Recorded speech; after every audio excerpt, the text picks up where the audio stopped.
After years of requests, Pixar finally gave us The Incredibles 2.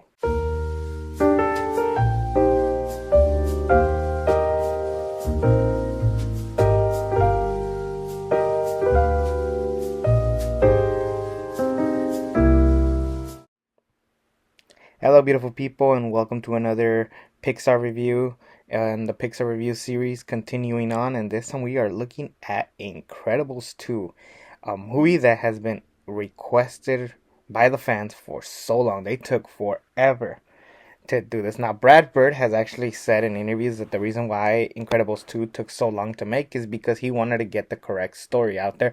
But there's a side of me that wants to believe is that because he got promoted to do even bigger things in his career, which is what took him longer to make Incredibles 2.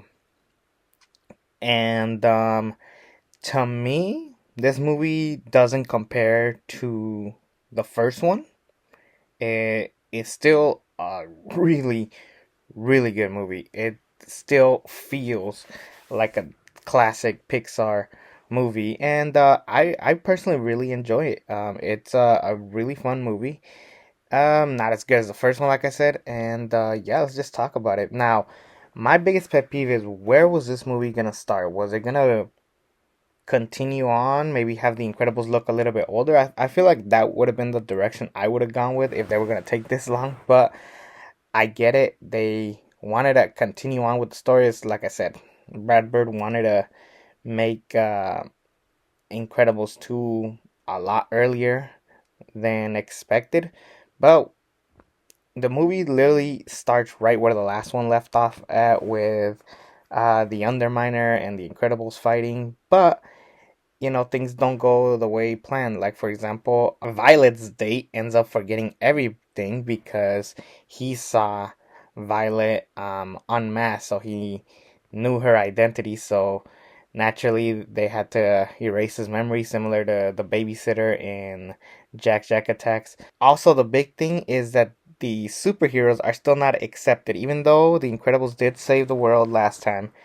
The superheroes are still like not welcome back after the debacle that caused in the first movie. And Winston Deaver, voiced by Bob Odenkirk, wants to bring back superheroes. He loves the superheroes. He wants to bring them back. So naturally, he is trying his best to bring superheroes back. Now, Mr. Incredible has done a lot of damage based on the first one, so naturally they had to pick somebody else to take over that spot, and sure enough, that person was Elastigirl. So we get to see Elastigirl kind of do her superhero stuff and find this mission, basically helping her kind of get the right foot for superheroes so they can feel welcome yet again. And in the meantime, Bob is stuck babysitting the kids, and basically this was the best part of the movie. Bob babysitting. Violet, Dash, and Jack Jack. The Dash stuff was hilarious because I can relate to like needing help with homework, but they teach you in a different way than your parents learned, and it was just too funny. Violet is angry because her boyfriend forgot her, or not her boyfriend, but basically the person that she was interested in. And then Jack Jack, we find out that has way too many superpowers. I kind of wish he just stuck to like one or three or something like that, but like they gave him way too many. He can turn into a giant. He can turn into a monster. He can turn into fire, laser eye. He can multiply. He just has way too many powers. And it was part of the act. Like, there was even a scene where he fights a raccoon and Bob helps him. It was kind of a plot device to add Edna Mode back into the story, but hey, you know what? I love Edna Mode, so I can't really get mad at that. And Elastigirl is basically on this mission to stop someone called the Screen Slayer, who is basically this person that controls people's minds and basically has them as zombies.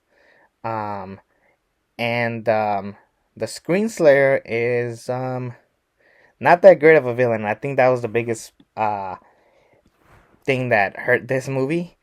Uh, but yeah, I didn't really enjoy the screenplay.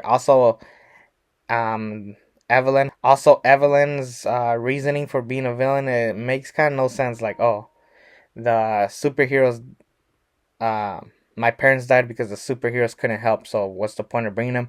It does kind of make sense, but at the same time, just like, hey, you bring basically redeeming them. I don't know. This story was make no sense. Maybe like she wanted the superheroes under her control. Maybe they listen. I don't know. They could have had something better for the Screen Slayer, but hey, you know what? We needed a superhero movie. We needed a villain, so might as well. I always thought that Bob Odenkirk was gonna end up being the villain, but no, he has no clue of any of this stuff.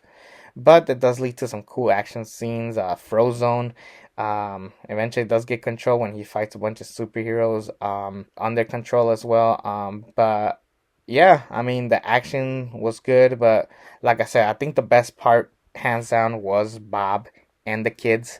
For the most part, I am excited that we're finally getting Incredibles 3 in a couple years. So I can't really get mad at that. But yeah, this movie was really good. I really enjoyed it. It was not as good as the first. I think the first one was just too iconic, but this doesn't take away from it.